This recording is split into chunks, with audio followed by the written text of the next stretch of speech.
Hi, this is Gayle with BERNINA of Naperville. And guess what? We are in the home stretch, ladies and gentlemen. We are here. We are on block 12 of our embroidery sampler Hoop Fest extravaganza. And you can see that Camilla is right behind me. She's laying on her couch, will be, and she is super excited to be participating in this blessed event. Well, I have to tell you, we're going to start off this tutorial with a little bit of lessons on how did I determine how big I wanted to make this month's block, the final multi-hooping Olympics or whatever. And so I'm going to show that to you first. So that's one thing. Then I'm going to explore with you in the Bernina Embroidery Software 8 how I came across and made the design. Now, I want you to not feel any stress over this. If you're struggling building this in the software, you have the rescue file. And this might be the month that you really might want to use it. But I'm going to take you through how I kind of designed it. And if you are daring and you want to design your own in the software, do it. And remember, it doesn't have to be just like mine. So I'm not going to go through all of the thread colors this month. I think by this point, you can go through your thread pile and make these designs whatever color you want, because you know what? This is about you and making this quilt just perfect for you, okay? So after we do the software portion, I'm going to show you how I do the multi-hooping. It's super easy. And then finally, we're going to do some decorative stitching. And just a little bit. There's not a whole lot on there. And then we'll get to the quilting. And then we're actually going to quilt on and applique some patches at the same time. So first things first, let's start assembling the right column and the left column before we do the center column. And let's begin. I wanted to give you a little insight into what I'm doing here. So I have a short video that I posted showing you how I put these pieces together. I started off with this bigger motif here, and I just kind of arbitrarily made it a size. Then I took my other pieces here and I trimmed them down to be, so that after they're sewn with 1/4 of an inch, they'd be the same width as this. Then this one was easy because I trimmed it to be the same width as this and then sewed it together, kind of centering and cleaning up our motifs so that they're always in the center of our different shapes. So you can see here how they're sewn together right in here and there. And then I've just temporarily glued these with a little fabric glue, and then I'm clutching my pearls right now, but I will be stitching that down by hand. But I'm just going to assemble this quilt in rows. So here's the original one. So as you can see, it's divided kind of into 3 rows now. So I'm going to be assembling this row as soon as we get that block up there complete. And I think I described that center one there, woo, that's going to be our last one. So we won't be assembling that until the very last. And then finally, we've got a few more to do on this side. So I just thought I'd give you a little update on the progress. But hey, you're all doing great. And I can't wait to see what yours look like. And don't forget, it's not going to be the same size as mine. And it might not look exactly like mine. And that's what I like, individuality. Ladies and gentlemen. Okay. But now I have one that I need to square up, and it's this one at the top corner right here. So now this one was a little bit challenging. I did square it up so that it's 3 inches on either side here, and I wanted to make sure that I lined it up even with these straight lines where my couching is, so that's nice. Now, I centered this in between this piece here, but my little square was a little wonky. So what I did is I just laid this down so that the edges were straight, took a straight edge, laid this down, and squared it up, and then drew a line with my water-soluble pen along through here. And then also it's even with my blue couching. And I've done the same thing over on this side. So now it doesn't look tilted or anything like that. So now I'm just going to trim with my rotary cutter right on that blue line. Okay, so I trimmed it up, and now it's going to match perfectly with this. And these are all prepped. So the way that this works is I'm going to turn this over so that you can actually see a little bit about, just to recap how these went together here. Let's look at the back of this. So I've basted a little bit back here, but the way that this works is my first two pieces that I sewed together was this piece to this piece. And what I did is I took one layer, I took the first layer of this piece right here, the whiter piece, and I sewed it together through all layers of this piece using my 1/4 inch seam allowance. I caught the batting and the backing. Then I pressed it to the white like that. Then I turned it over and I pressed a 1/4 inch seam allowance under just here and laid it down just like this. I had glue basted it to get ready to hand sew, but I could also pin it just like this.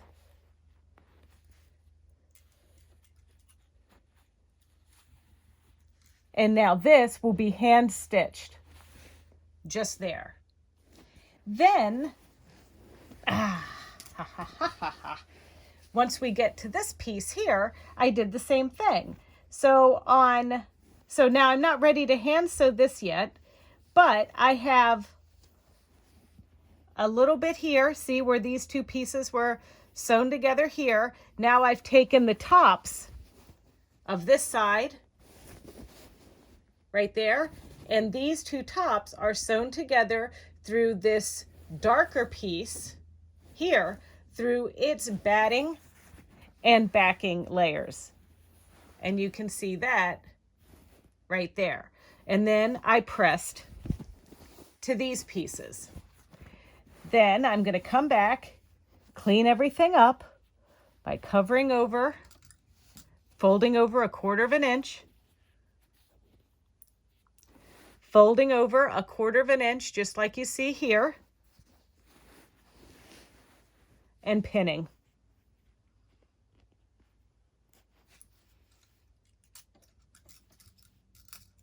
And this is also something that I'm going to hand sew.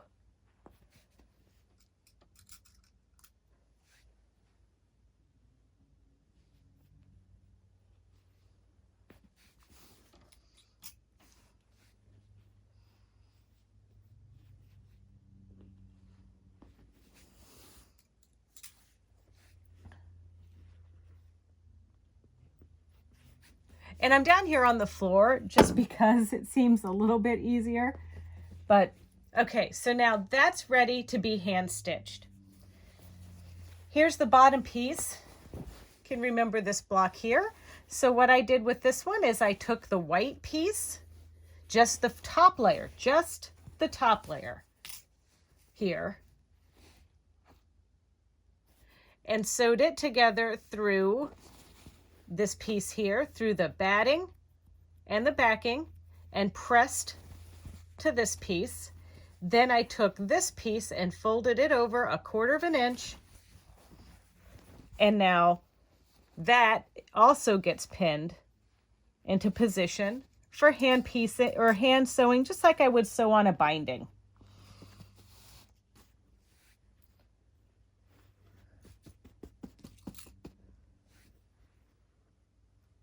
And now it's time again. Here's our piece. This side here is the side I want to sew to. So now I'm going to take this piece but just this layer like that. And now I'm going to sew this on to this piece, just like that, and pin. And now this goes to my sewing machine to be stitched.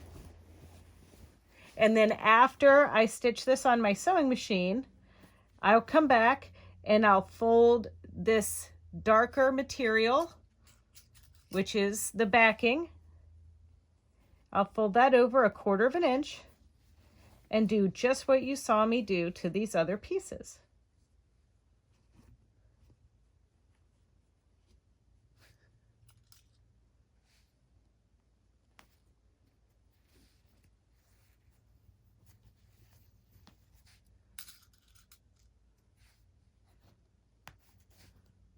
All right, 1/4 inch dual feed foot is on. This is the number 37D. And now I am simply gonna stitch my pieces. So I've got one top layer going through 3 layers.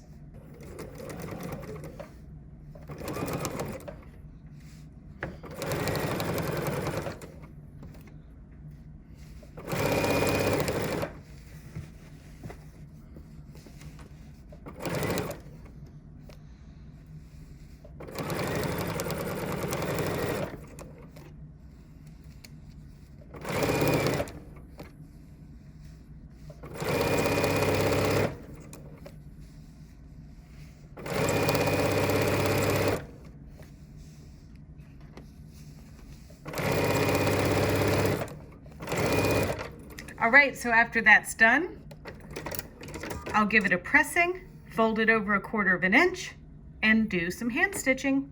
All right, so here's a little fun thing. So I've sewn the pieces together. You saw me do that just now on the machine.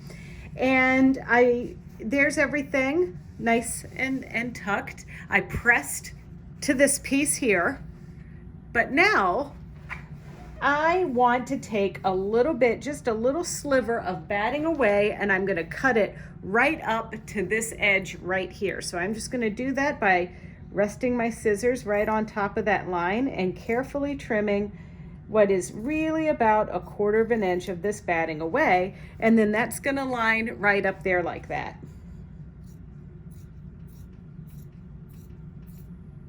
Ta-da. And I'm of course not doing this to my fabric because the backing fabric is going to get pressed under 1/4 of an inch.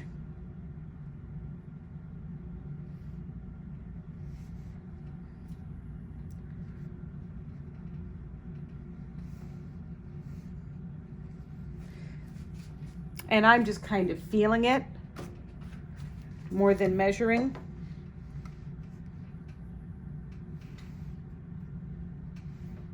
Just doing this until it's flat.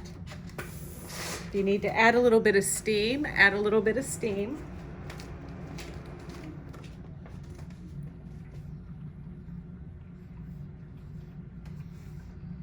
You know, and ultimately when we sew this, we're going to cover that layer of stitching that we did just now with the sewing machine.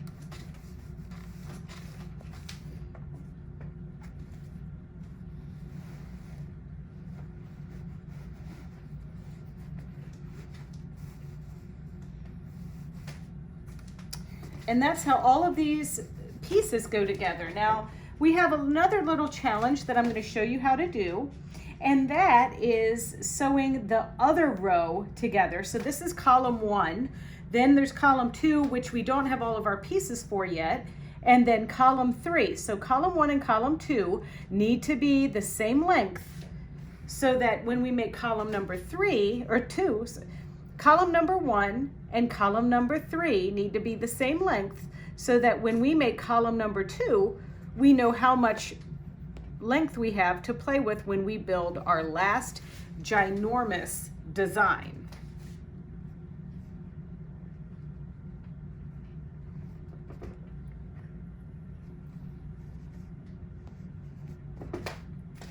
So I don't want to take a whole lot of length off of my blocks. This is column 3 that we're looking at right now, but I have a pretty consistent width. So I'm going to go with block number 2's width and trim this block's width to the same width as block number 2, which is our palmette with the applique. Then I'm going to do the same thing with this one. And then I'm not going to square this one up. I am just going to trim the width. So everything is going to be the same width.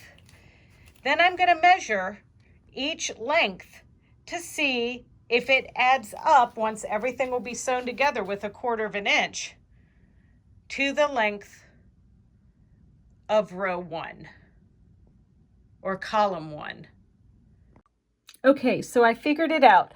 For column number 1, all of my items pieced together, it equaled 51 inches and 51 3/4 of an inch. Column number 2 is still a question mark.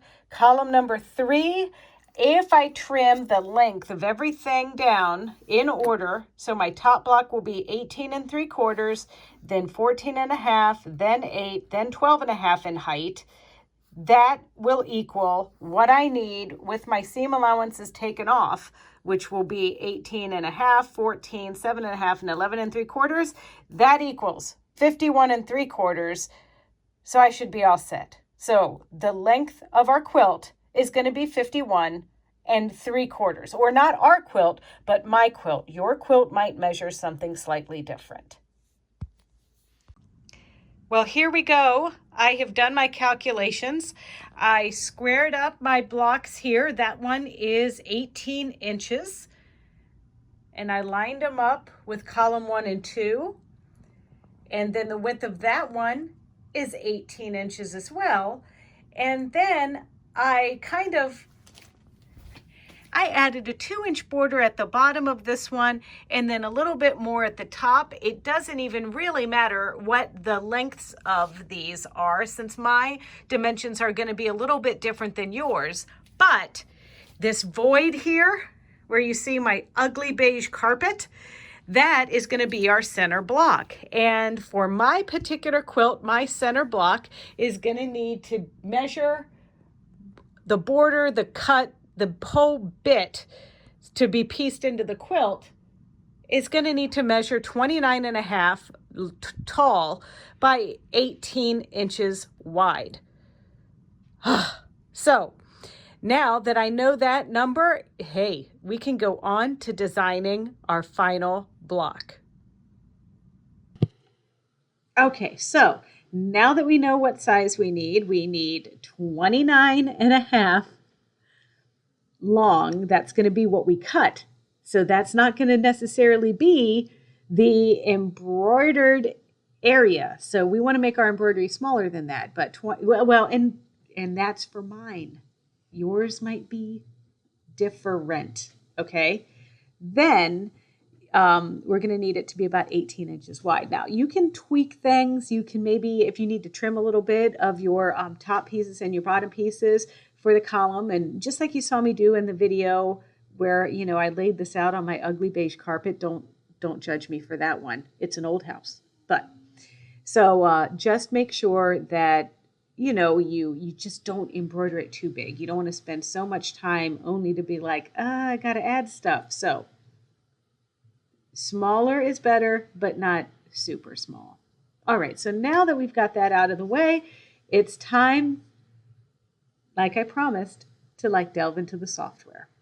For this section, I'm going to start with having my first design that I'm going to be working with. This is number CC30407 open, but I'm not using a hoop and I want to be kind of zoomed out a little bit. So I kind of can work with this in a lot of different ways. And one of those ways is just to take a bunch of these things in and play with them. But then I'm not really bringing the stuff into the hoop in the order that I want things to be stitched and things like that. So, but it started with this design. And what I want to do is select it. And then I'm going to be working a lot today in our mirror merge drawer under our toolboxes column. And I'm just going to use the vertical, or I'm sorry, this one is horizontal mirror merge, just like this. Let's go ahead and do something about like that. Perfect.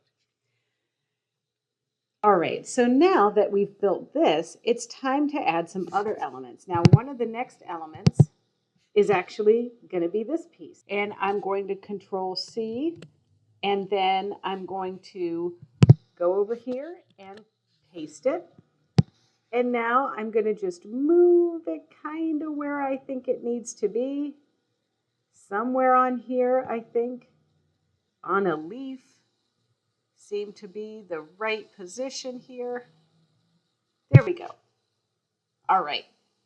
And this is grouped together. So now I want to arrange, ungroup.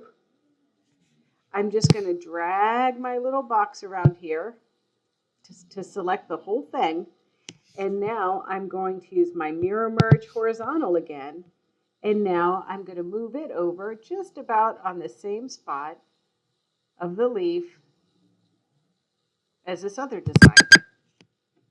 My final thing for this little section is I want to incorporate, I'm going to go to 40, I think it's the 402. Let's see. Nope, it's not that one. We just did 404. I'm going to go to 403. There it is. And I'm going to Control A to select all, Control C to copy it. And now I'm going to Control V to paste it into position. Oopsie, it went all the way down there. And I'm going to place this into position exactly where I want it. I don't know where that little guy came from. I'm going to get rid of him. All right, so now let me zoom in here. Now, it's kind of possible that I would like this guy to be a little bit larger. So I'm going to go ahead and reduce this or enlarge this proportionately. And I kind of like the way that looks. Now, you can build your design out however you want. So this is just one way to do this. And now I want to add the last little touches. So I'm going to scroll up a little bit. So now what I want to do is take my, I think it was design number 1. Yep, and I want to make sure I select all, Control C to copy, and Control V. I bet it went all the way down here again. It sure did. Let's zoom out. I'm just going to, boop. Here we go. And now I'm just going to put this kind of into position a little bit. I can zoom in a little bit to make sure I'm doing what I want to do here. But I like the way that this looks. This is sitting on my little design, just so. But it needs some more stuff, and there's still a design that we haven't used yet. So I am going to find design number 2. So I'm going to Control A, Control C, and Control V. And for whatever reason, it keeps putting it down there. So I'm just going to keep bringing it up here. So now I want that to rest just there. And I'm going to ungroup this one because guess what? I'm going to mirror merge it. So now I want to select it. There we go. Mirror merge horizontal. And I'm going to move this into position just like so. Now, there is the top half of our block. So what we can do here is now we can start playing. And I know from having tested this and done this a few times that it's really important that I actually Control A and flip this to the side so I can work in this configuration when I bring in the MIDI hoop. So I'm going to select our MIDI hoop. There it is. All right. Now I want to, actually, you know what I want to do? I want to just hide it for a minute, and I want to Control A, and I want to mirror merge again horizontally. And this is where we can have a whole lot of fun with the layout of this.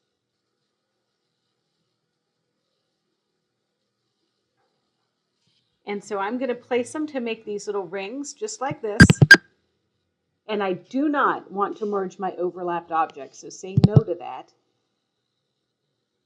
And now there's our design. Now if I do a little Control A on this, or if I look down here on my screen, you're going to see that this is bigger than what I need to cut.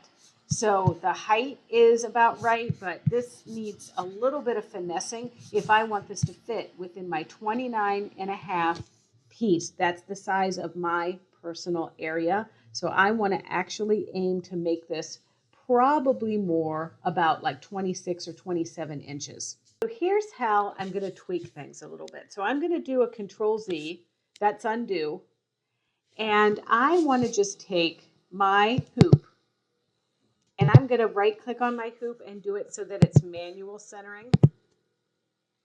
And what I want to do is I'm going to select the whole design and move it. And I kind of want to make sure that I position this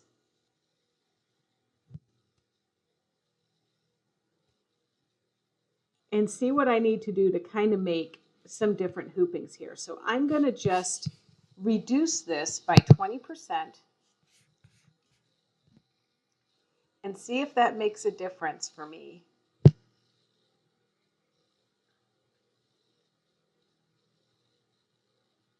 If I can move this in my MIDI hoop and get it in there so that whole little bottom section is covered.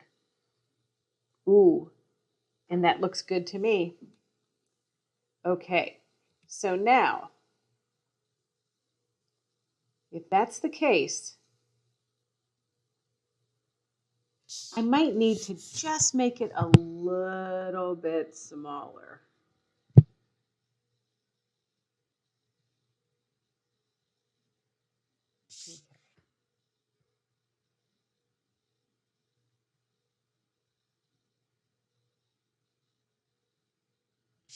All right, so now this seems like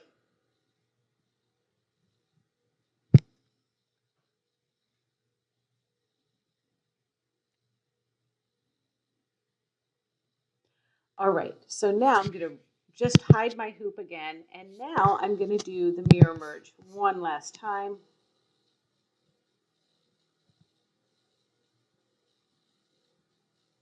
Get it positioned kind of how I like it. Click, and no, I do not want to merge overlapped objects. All right, so now this time we're at 26.25.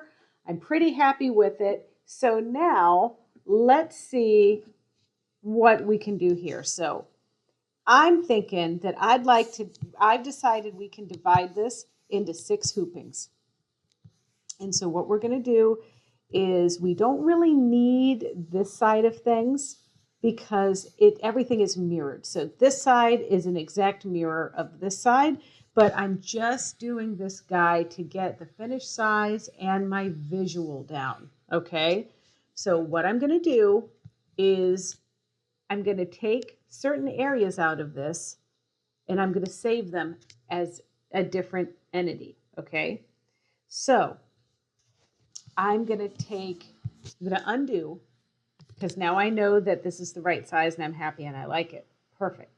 Now what I want to do is draw a box around this or select this in some way and Control X. Then I'm going to go to a new folder, which is a new blank design here. Sorry, rather than a folder, it's a blank design. And I'm going to Control V. And now if I say to hoop, look at that. It fits in the hoop. It's ready to go. And I can save it as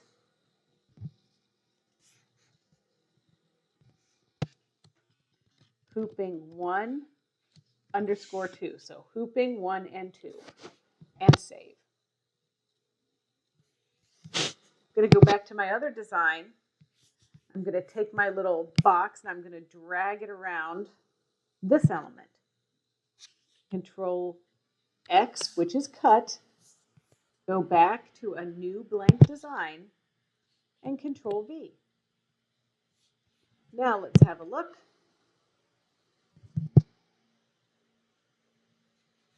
and it's going to fit. Don't worry.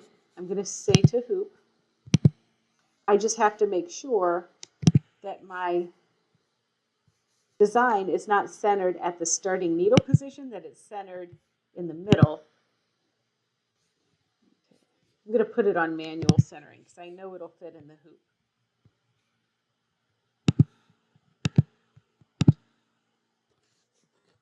This is a little bit dodgy here. So the one thing that I would personally like to do with this is take one of my little sides like this, and I'm going to scooch it down to right there. This is not going to affect the design at all.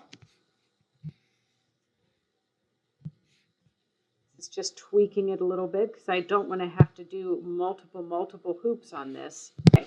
So then we got it configured right. And so now everything is good. I like it. It's fitting in the hoop. So now we can just say File, Save As, and this time it's going to be hooping 3 and 4. Okay, so now we go over here. This leaves this one. So that leaves this one. So we're just going to line that up in this one, just like so. Perfect. And now we're actually going to go to File, Save As, and this is going to be hooping 6 and 7.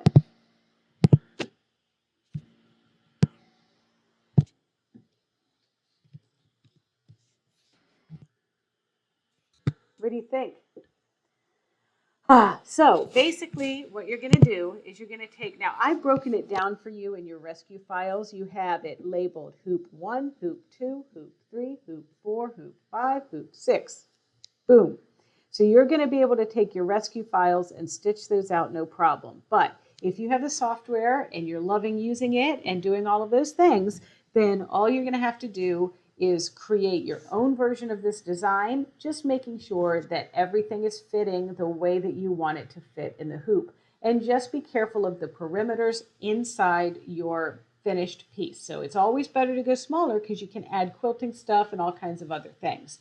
And the stitching time on these, I'm going to tell you that it took me a good solid 2 days to stitch this. Now that you know that I can't just sit in front of something for 2 days, but it took me 2 days to stitch out this medallion. So anyway, so that's how you make your files. And then, yeah, we're just going to stitch them out. Chop, chop. When I'm making this, I'm working with our little leaf, and I'm going to just zoom in on this hoop. And I want to work in my midi hoop. This stuff will fit right in the midi hoop. It'll also, we can make it fit in the large hoop as well. But since we use the midi hoop for everything, why not use it today? And now I'm just going to select my leaf, and we're going to use a new tool from our toolbox over here on the left. It is a mirror merge tool, but it's called Reflect. And the cool thing about Reflect is you can tell it how many rows and how many columns you want. And then when you move your design over however you want, it will mirror and make copies. And I want about 8 leaves, so this is going to be perfect for what I'm using. So that's all that we need to do. It even separates these by color, so I don't have all those color changes. And then I can go over to my flower. Now, I've already changed all the colors on these like I do every month. And I'm just going to copy that and bring that into my screen as well. And then I want to show you something else that I can do with this. All right, so I can pick my little flower here, and I can do something else really cool. I'm just going to do my mirror merge vertical and just, line this up at the top and bottom just like that. And now when I do that, it's also going to group my colors together, so I don't have to do any color sequencing or anything like that. Now I'm going to hoop up my 3 layers of poly mesh, and then I'm going to go ahead and send these designs to my machine. All right, I think that you have 6 easy hoopings to do. This is not hard. There is a little wiggle room in the way that this block is designed, so if something's not perfect, it doesn't matter. Plus, hey, wasn't that clever that I gave you patch designs to do? Put a little patch over an imperfect spot. That's a design opportunity, ladies and gentlemen. You can thank me now. I have determined that the size that I need to cut of my last and final fabric for this embroidery extravaganza is the finished size needs to be trimmed down to 18 by 29 and a half. What I have here is about 18 and a half inches. I mean, it was a half yard, so half yard of this is fine. But I want to make sure that I center my design in here, and I've cut it a little bit longer. This is about 36 inches in length rather than the 29 and a half that I need. So I've got like a lot of wiggle room and everything on either end. But the first thing I'm going to do before I mark anything is I'm going to roll out my length of stabilizer that I've cut, and I'm going to peel it and lay it on all at one go. So what I'm going to do is start like just peeling back the paper on this side and lay it down on my fabric and smooth out the bubbles and the wrinkles, much like you would do wallpaper. So I'm going to peel this away, and there's my sticky stabilizer. And then I'm going to peel it all back just like this. I don't know if you've ever put contact paper in drawers, but it's kind of like that. So we're going to just peel this back. There we go. So I don't want to peel everything off all at one time. I'm peeling it off like this. So now I'm going to gently, and excuse my head for just a moment, I'm going to line this up right here, right down the middle. Hang on, I gotta go on the other side.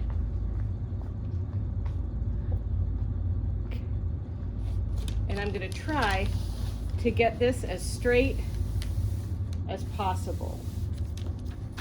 And I can see it's not really going on straight, so at this point I can gently roll it up and retry. Okay, let's try again.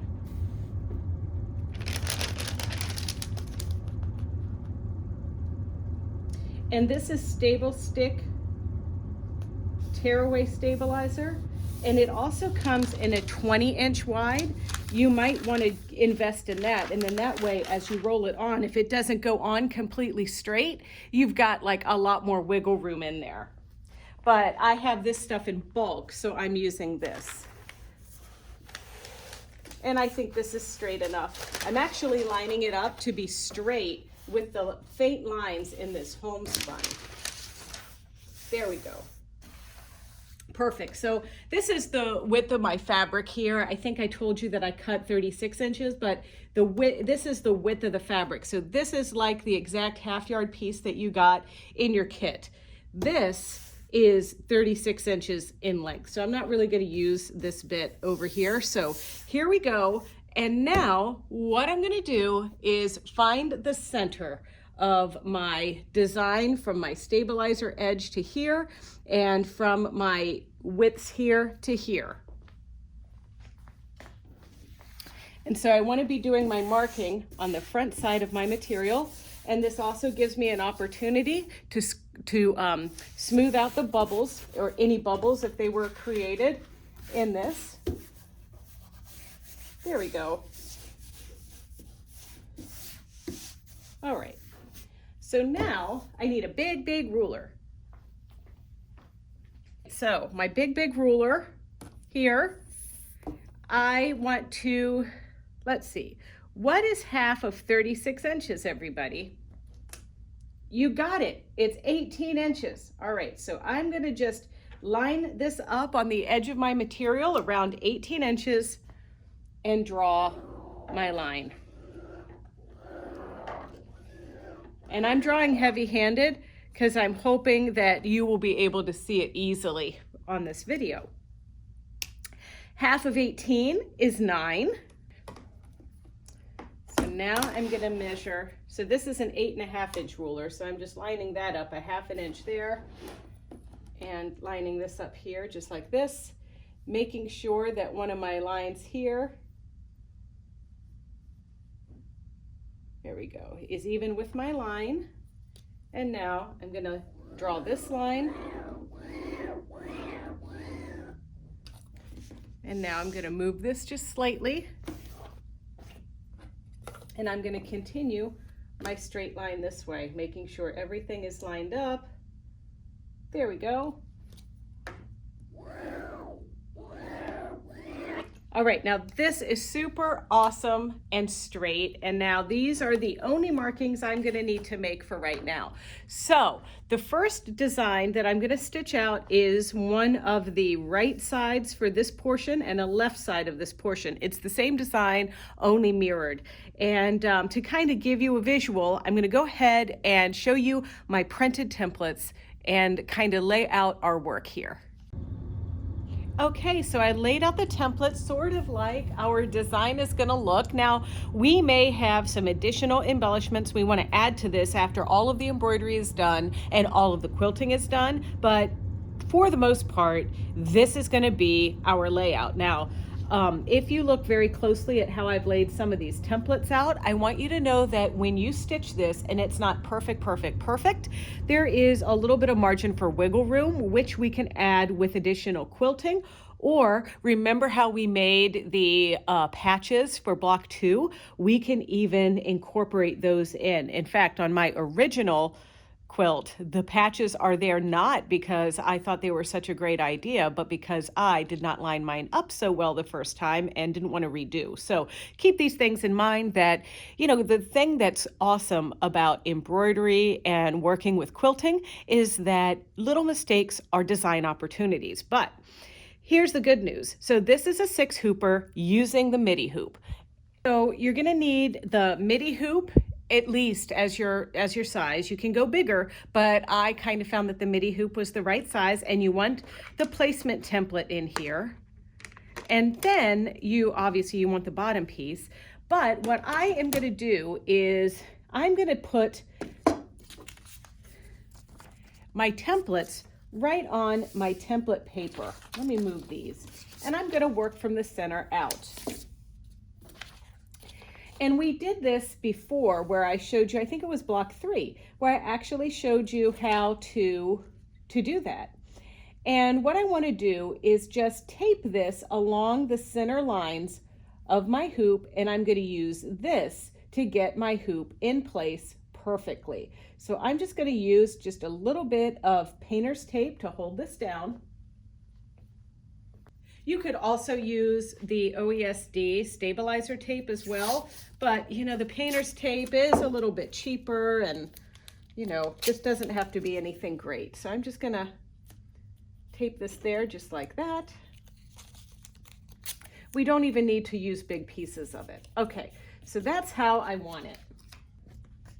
Okay, so this is in here just like that, but remember, I'm kind of wanting to line these little guys up just like that in the middle.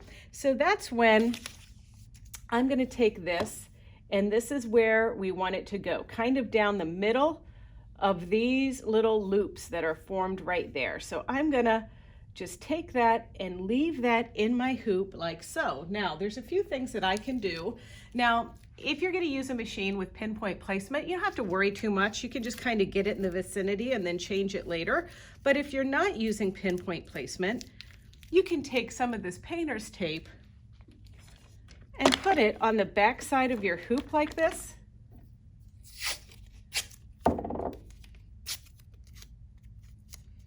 And this just kind of keeps your hoop from sliding around. Oop. And then additionally, we can use a master hooper. And I'm going to show you how I use the master hooper for this.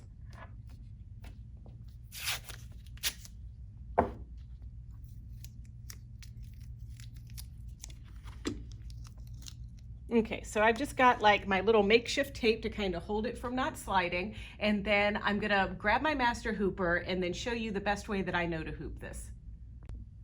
So we have our master hooper there in place. We're gonna use it in just a moment, but remember how I want you to put this little guy into position? Well, we're gonna do that now that we have the little grippies on the back of our hoop like this. And that, once again, that kind of prevents that from moving around.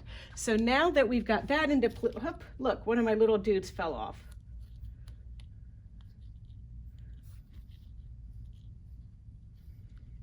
Okay, there we go. So now I'm going to take my hoop, and I'm still kind of being careful as I line it up on my master hooper. Okay, so now I'm going to take the bottom part of my hoop and clip it right here on our master hooper, just like that. Make sure that this is undone here.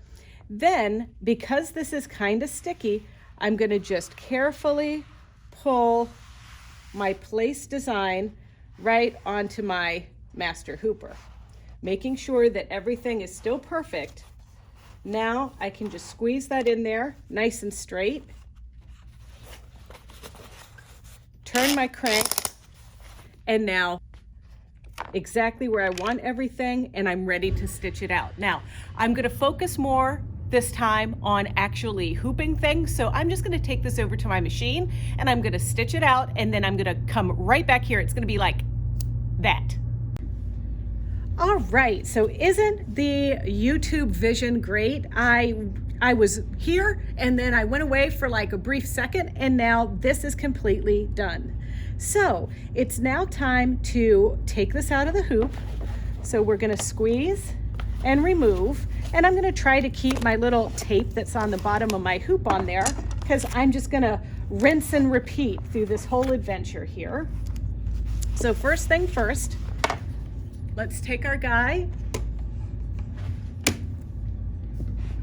and move it over here to our master hooper.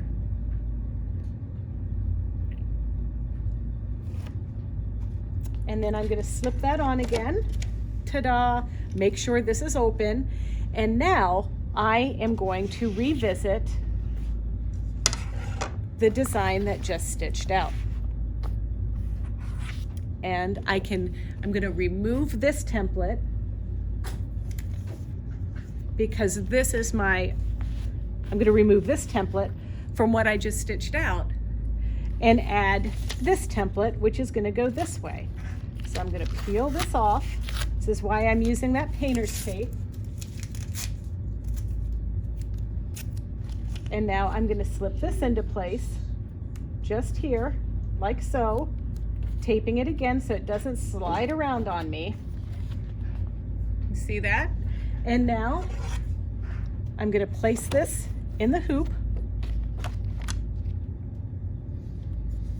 Always want that little arrow to point towards your belly. And now I'm going to line this up, get everything nice and happy. And now the goal is to set this piece right here on that piece so that they hang out together and are happy together and everything is beautiful. Remember how the last time I did this, I just slid it onto our master hooper very carefully so nothing moves around. It took a little journey over here. So now nothing's moved around, everything still looks beautiful. The master hooper is holding this bottom piece of the hoop into place properly, and now I can just squeeze this into the hoop.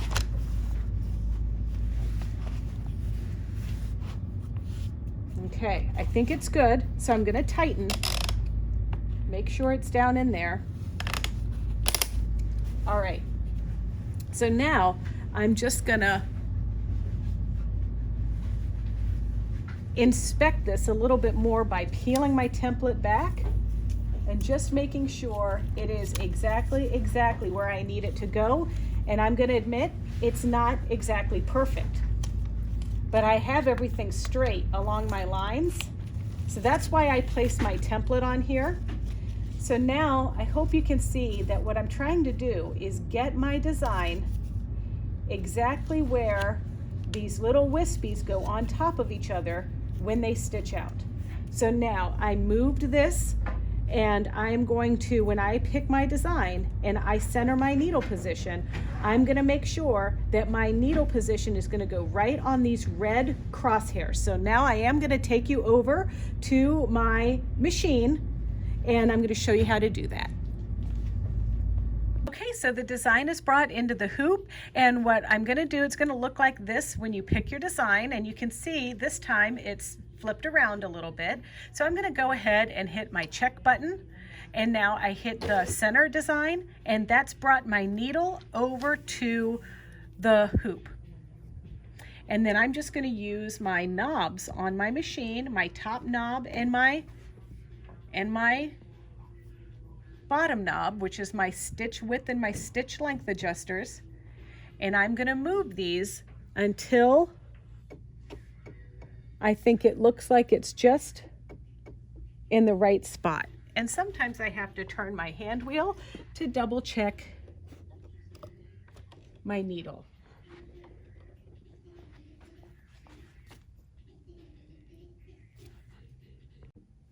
All right, I need to move it up just a little bit more.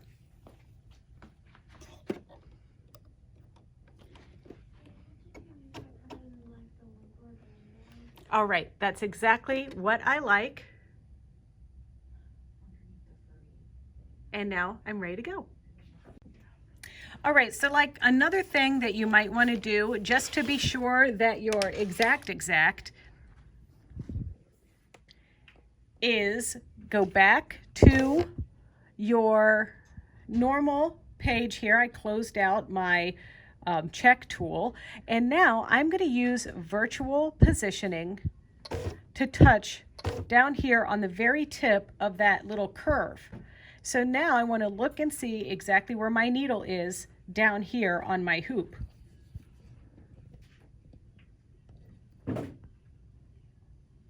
And then once again, I'll be turning my needle.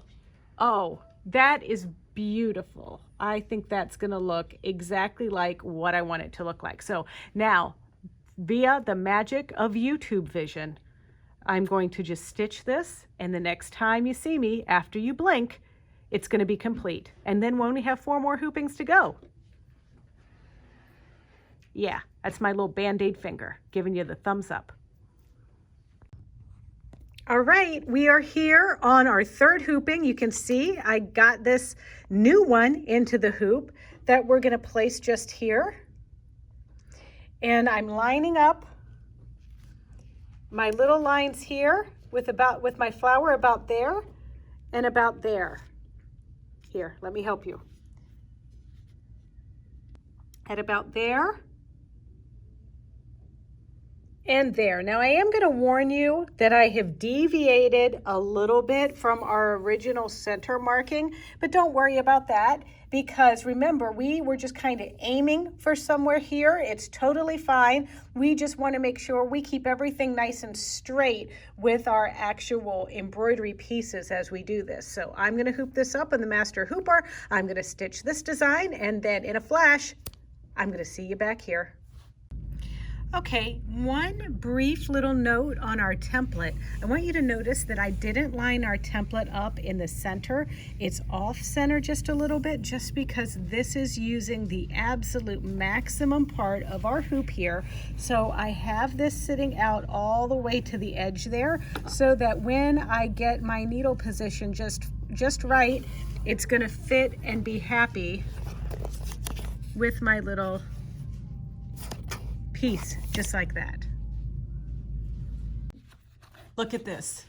We're almost there. We just have the 2 ends to put on. Now, there's a few things that we're going to add to gussy this little baby up after our embroidery is done, so don't go ripping off the stabilizer after these last 2 hoopings. But here I have taped the final piece to my hoop, and really what we're looking to do is put this guy right into position just there. So I am looking to have that equidistanced on that little vine, just like that. Now I'm going to use my little slide and insert technique with my Master Hooper. Kind of stays on and won't wiggle around too much. And now I'm going to put it down in here. Get it just where I want it. Make sure nothing wiggled out of the way. There we go. And we're in. All right, when I'm on my machine here, the most important things is I was using virtual positioning to make sure that my little intersections are indeed gonna start exactly where they need to. And just a refresher on what virtual positioning is, it's where I take either my finger or my stylus and I touch the very tip of my design to check and see exactly where it's gonna go. So now that I'm happy with it, I'm gonna sew. I'm gonna remove the template and thread up my machine.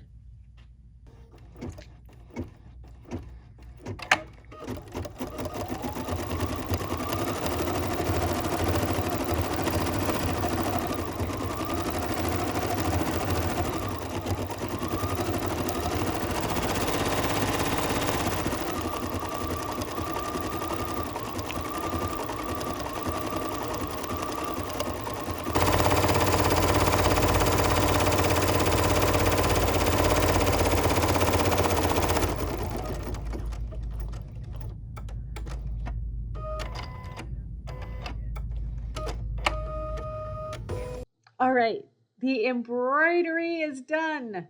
How does it feel? I bet it feels pretty good. It feels pretty good to me. I don't know if I ever want to stitch this quilt again, but I've made two. So now, before you remove the stabilizer, you're going to do some decorative stitching. We're going to do a satin stitch and we're going to do a scallop stitch. Just easy peasy, no big deal. Stitch number 2, and then your favorite kind of scallop stitch. Let's see how that goes. So we're all done. Can you believe it? The entire thing embroidered. So I'm really happy with the way that it turned out, but I wanted to show you so that you can have some expectations. I matched up everything for the most part, spot on, except for this one little corner there.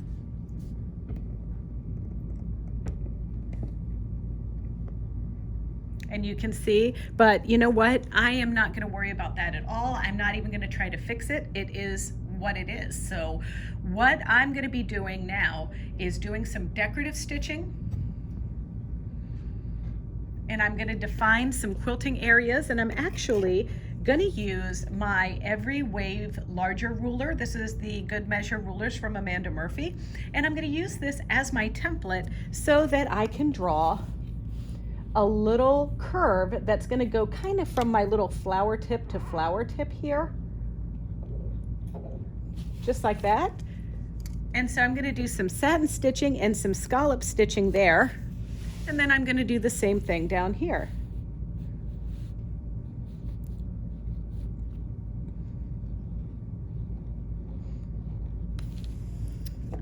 And then I have some other plans for some other things in here. So while I do my decorative stitching and then remove my stabilizer only after the decorative stitching is done, I'm going to be embroidering a set of leaves. I'm going to stitch 8 leaves and 2 little flowers. So I'm going to show you how to put those in the hoop on the computer, but we're going to follow the instructions from month 2.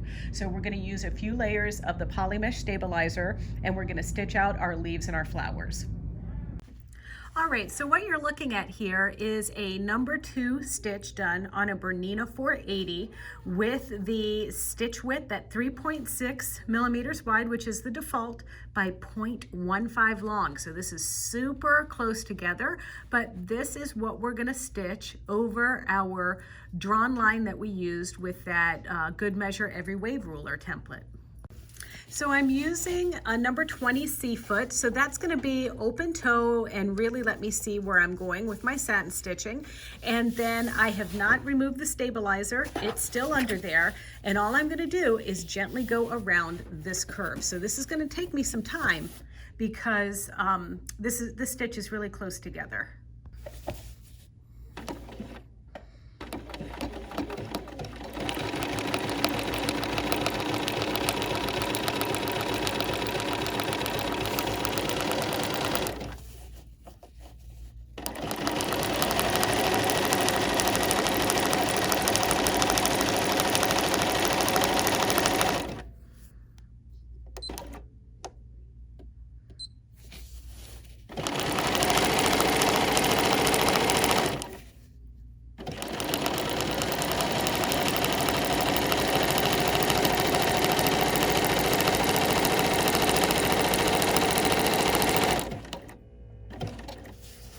if you need to pivot, it's always a good idea to pivot on the outside of the curve. That way it prevents you from getting little V's on the inside of your satin stitching.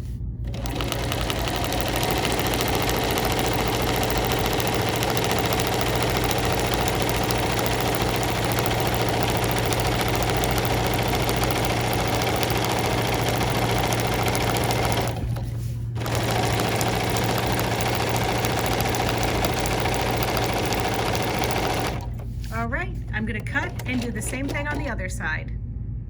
So now I want to do a fun little scallop stitch. So I'm going to start with my decorative stitches in my 400 folder. And there's a lot of different options here. I do have a favorite, but I just want to scroll through everything. All right. I am going to use stitch number 416. And another thing I want to do with this one is I want to put on pattern end. So as I piggyback this stitch on top of my other one, it'll stop, and then I'm going to pivot if I need to. I'm also going to change my thread to my lighter green shade.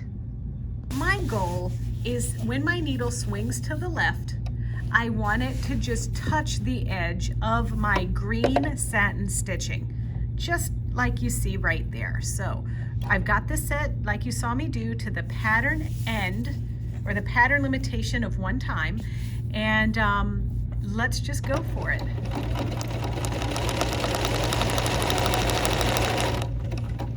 And now you see how it stopped there, and I'm just gonna just bump it just a wee bit to do my next piece.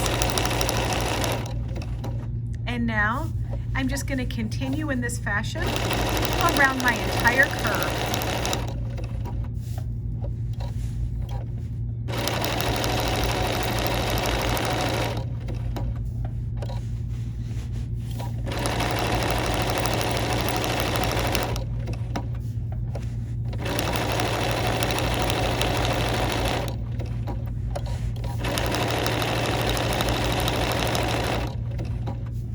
And now this looks like it's going to be my last one.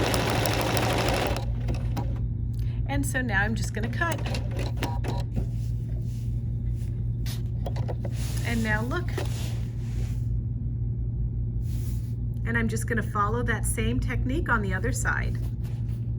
So now it's time to remove the stabilizer. And this is great TV time. Those people out there, those of you that are sewing along with us, that are pretty good at just, and you like to just like pick things, you like to pop bubble wrap or whatever, this is your time to shine. So you're going to take out all your stabilizer, and then you're going to make your quilt sandwich. After you do your decorative stitching, and I mean, I really like it. It came out super cute.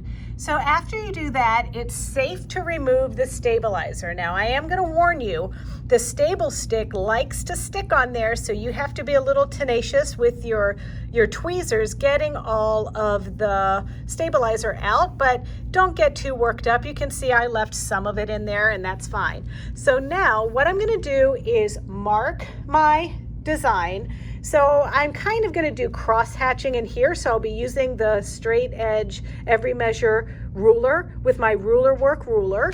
And then we're going to do cross hatching here. And I'm going to stipple in this area, stipple in this area, stipple in this area, and stipple here.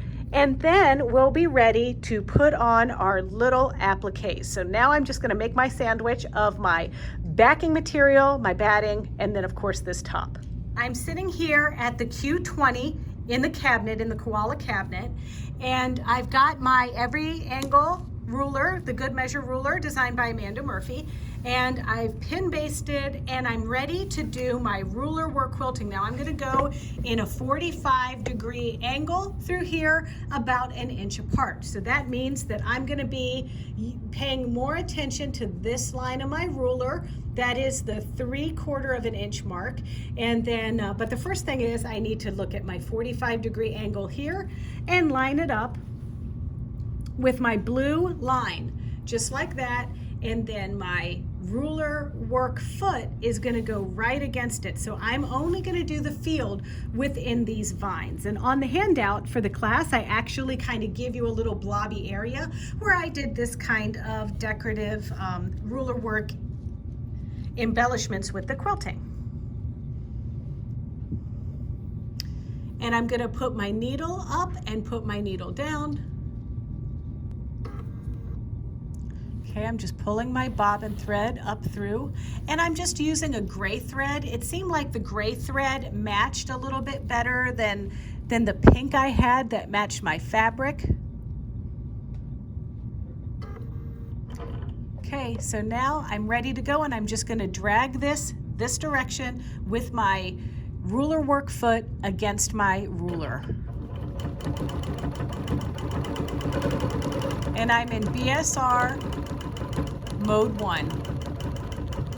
Okay, so there we go. And now we're gonna make another pass, and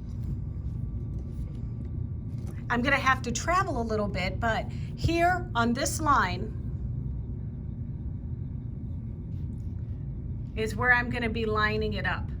So let's just get over here around this flower.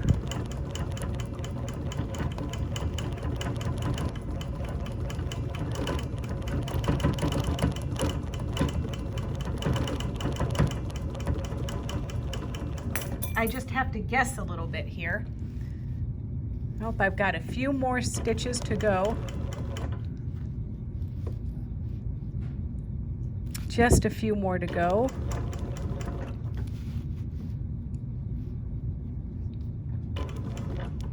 Okay, so now I'm right there on the line.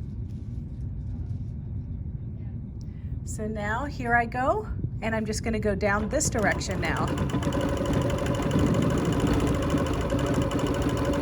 Now, of course, the benefit of the rulerWork without using a walking foot or things like that, or the feed dogs are down and I don't have to pivot my long piece here. I can just, never have to twist my fabric. I just keep turning my ruler and those kinds of things. So now my goal is to get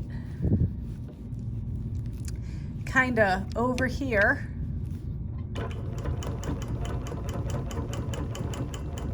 like that. And now I'm going to take that same line. Oops, I just have to go a little bit more, just like this.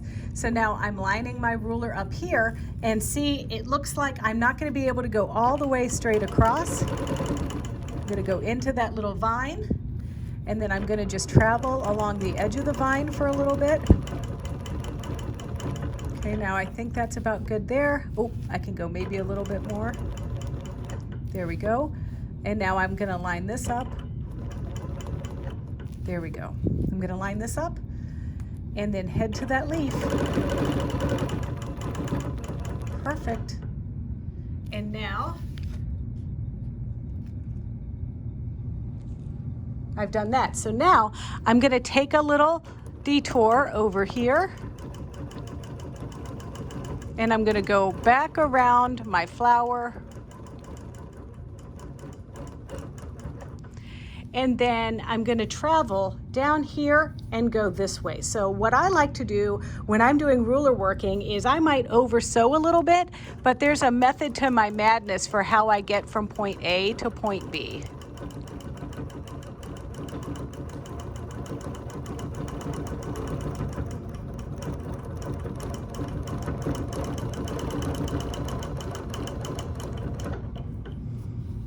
I'll trim my threads in a moment. But now my goal is to kind of end up like somewhere about right there to go back the other direction.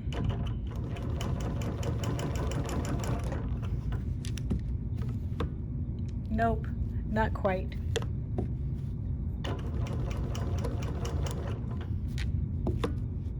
Okay, there we go. So now I've lined this up, and I'm going to go back to that leaf that you see here.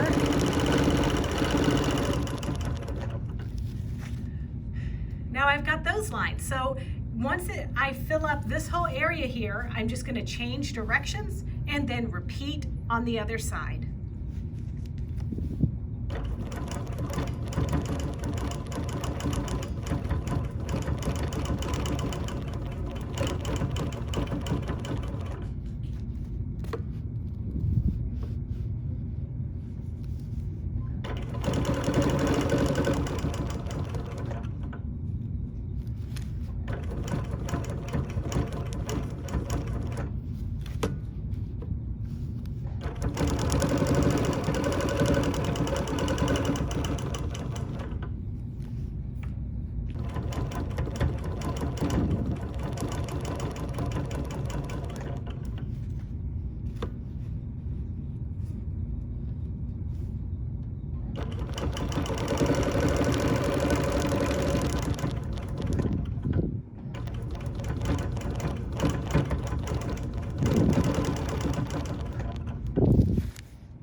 Okay, so this might be a good spot, sure, why not, to go the other direction here. So now I flipped my ruler so that my 45-degree angle is now lined up with my blue line on this side.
I overshot it just a little bit. I was so enjoying the quilting that I just totally forgot what I was doing with my life here.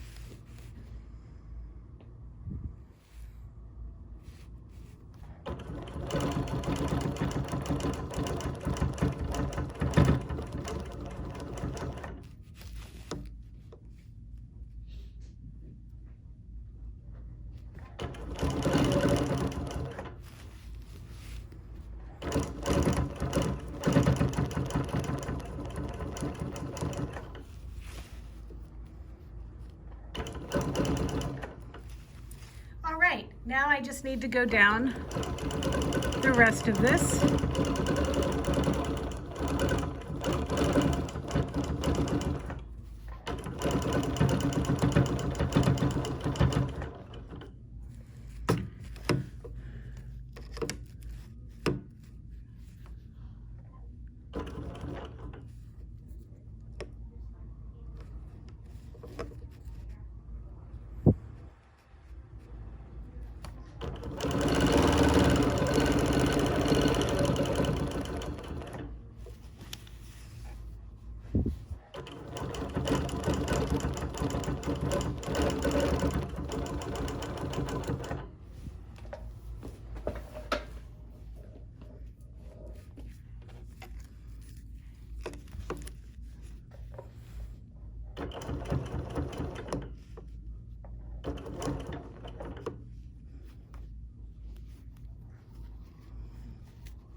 Okay, I just have a little bit left.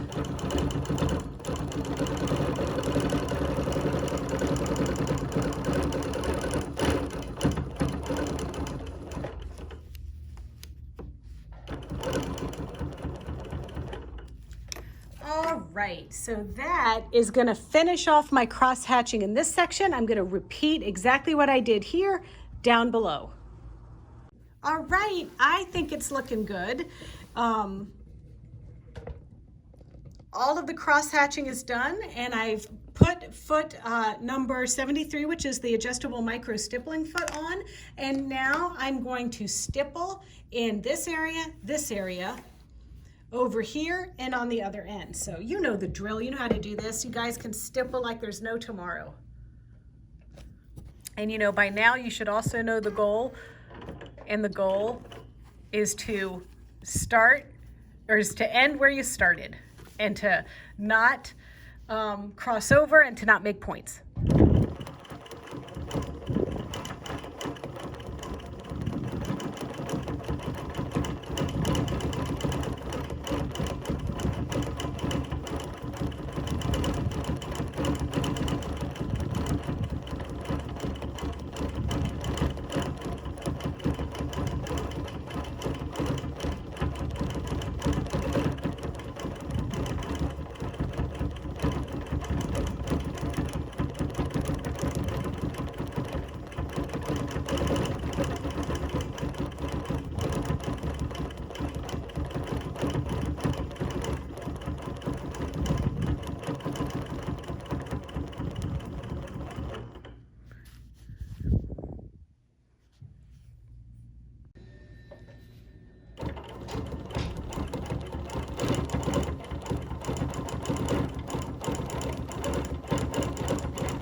Okay, it's all done, folks, and we're going to do our last minute pieces, which are our appliques. So remember, those were made just like our other appliques in block 2, and we're going to just add a little pizzazz to this already pizzazzful block this month.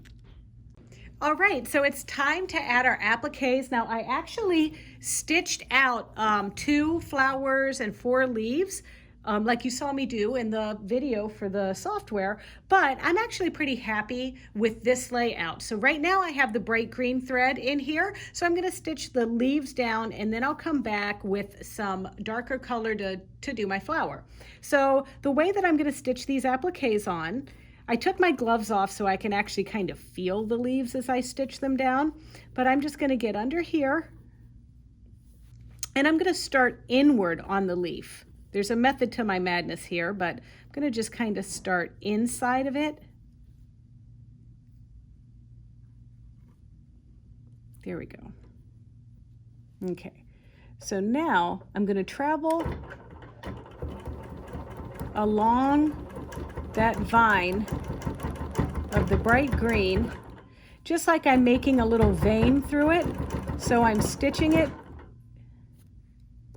down on the inside. Now, do you see how I'm getting a little bit of irritation from this foot?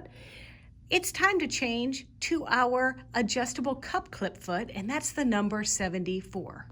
All right, I switched to the adjustable cup clip foot because now as I stitch this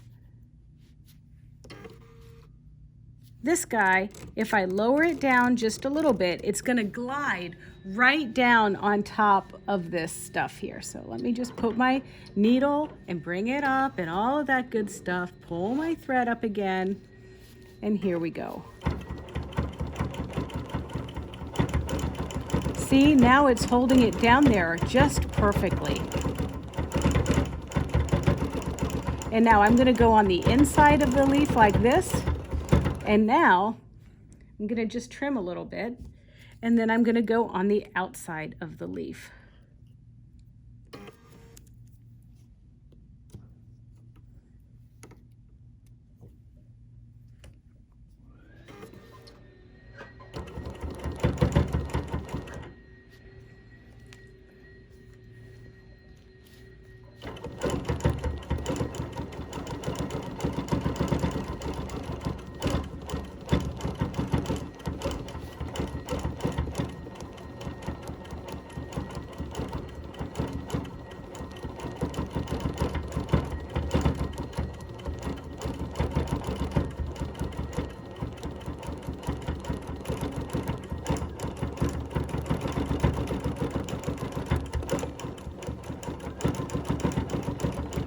Okay, so that's one leaf down, and now I'm gonna hop over and do this leaf by just carrying my piece over.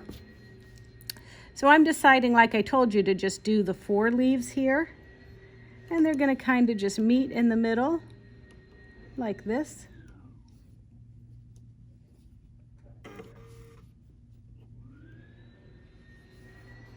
Just like this. So I'm going up this vine of this leaf.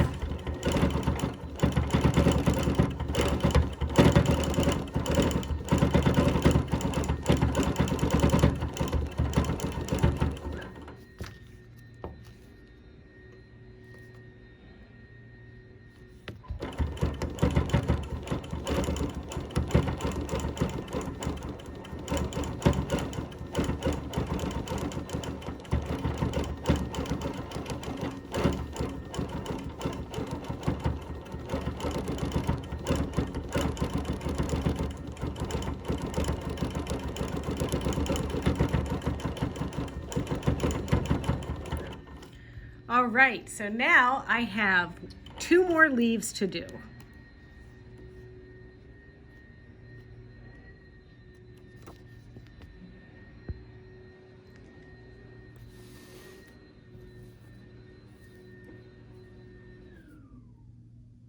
Final touch is our little flower. So I'm going to start by just kind of stitching it down in the middle a little bit. And they're kind of these little heart shapes.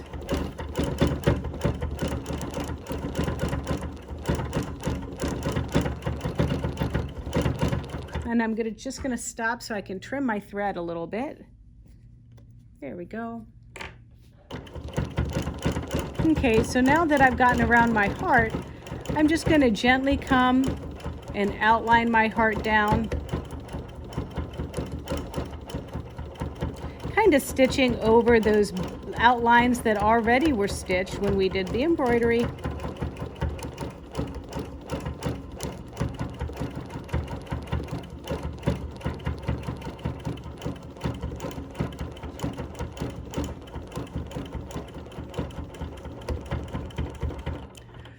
All right, it's done. All I need to do is trim this down to 18 inches wide by 29.5 inches, and we are done, done. Well, until we have to hand sew it together on the back. All right, see you in just a second. We are not going to do our hand sewing today, and we're not going to sew our final bit together because there is one more video. There's one more video. I don't know if it needs to be a class because it might take you a while if you're sewing along with us for this, but I'm going to go ahead and put it together for you.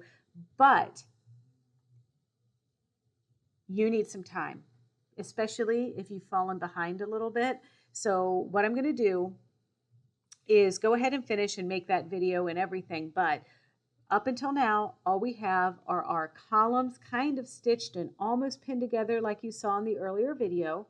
And then we have the finished embroidered medallion kind of sewn together. So the next time that you see a video and I talk to you about this project, we're going to be doing all of the final bits. So that means sewing the 3 columns together, doing the hand sewing on the back, and then there's actually additional quilting that I'm adding to this quilt because there's some areas where there's a vast area of non-quilted real estate. So we're going to finish that with some other great project ideas and things that you're going to love. And then we'll put the binding on, and then indeed it will be finished. So we get a bonus class.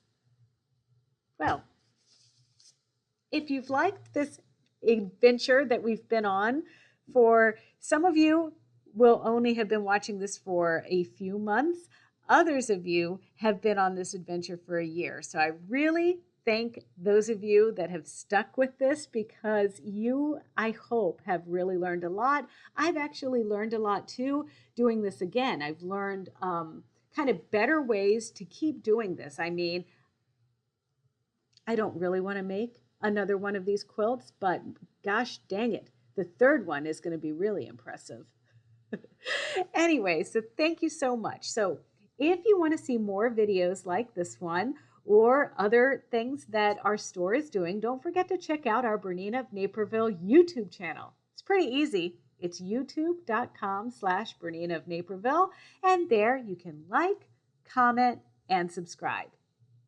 So come on, let's finish this quilt. Thanks.